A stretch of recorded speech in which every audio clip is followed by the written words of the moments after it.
Cette réunion des autorités ivoiriennes, tenue le mercredi 14 septembre 2022, avait abordé la question des 49 soldats ivoiriens interpellés, le 10 juillet dernier, l'aéroport de Bamako. À ce sujet, le gouvernement malien a fait savoir sa très grande préoccupation et une profonde stupéfaction. Le communiqué du Conseil national de sécurité de la Côte d'Ivoire, tenu le mercredi 14 septembre 2022, au sujet des 49 soldats ivoiriens, dans un communiqué publié jeudi 15 septembre. Dans ce communiqué, lu à la télévision nationale, le gouvernement précise que c'est exclusivement en sa qualité de président du Conseil supérieur de la magistrature que le colonel Assimi Goïta a indiqué à la partie ivoirienne: il y a nécessité de considérer la situation de certains Maliens, objet de mandats d'arrêt internationaux. Le gouvernement a donc regretté que cette attitude responsable du président de la transition a été malheureusement perçue par les autorités ivoiriennes comme une prise d'otage.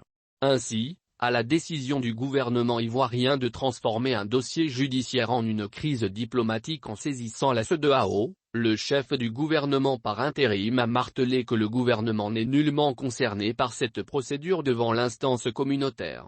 Le gouvernement indique à la CEDEAO que l'affaire des 49 mercenaires ivoiriens est purement judiciaire et bilatérale. Il met en garde contre toute instrumentalisation de la CEDEAO par les autorités ivoiriennes pour se soustraire de leurs responsabilités vis-à-vis du Mali, note le communiqué du gouvernement.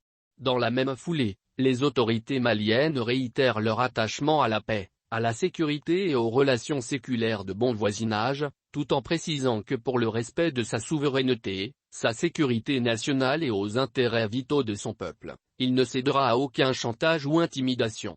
Le Premier ministre par intérim a rappelé que la justice malienne a ouvert une procédure d'information judiciaire pour des faits graves touchant entre autres, à la sécurité nationale et à la sûreté extérieure de l'État au sujet des militaires interpellés. Le communiqué revient sur les conditions illégales dans lesquelles les militaires ivoiriens étaient interpellés à l'aéroport de Bamako. Ces forces spéciales sont arrivées au Mali en possession d'armes et de munitions de guerre, sans ordre de mission, ni autorisation, tout en dissimulant les identités et leur profession réelle de militaires ainsi que l'objet précis de leur présence sur le sol malien, détaille le communiqué. Le gouvernement a également souligné que ni la MINUSMA ni le ministère des Affaires étrangères allemand, saisis officiellement, n'ont reconnu des liens avec les soldats ivoiriens. Par conséquent, aucune base légale ne saurait, à présent, justifier, ni leur présence, encore moins leur mission au Mali, précise le communiqué. Selon le communiqué, le gouvernement ivoirien vient de se dédire en l'espace de 11 jours. D'abord, en reconnaissant, le 3 septembre, par la voix du directeur de cabinet du président ivoirien, Fidel Sarasoro, que la Côte d'Ivoire déplore que des manquements et des incompréhensions aient été à l'origine de cet événement fortement regrettable. Un tel revirement grave de la part d'autorités étatiques ne vise qu'à manipuler et à entraver la manifestation de la vérité, pointe le gouvernement, ajoutant que le gouvernement ivoirien accuse le Mali d'avoir pris en otage les militaires ivoiriens, en faisant fi des conditions obscures et des manquements ayant entraîné l'inculpation par la justice malienne des 49 mercenaires ivoiriens.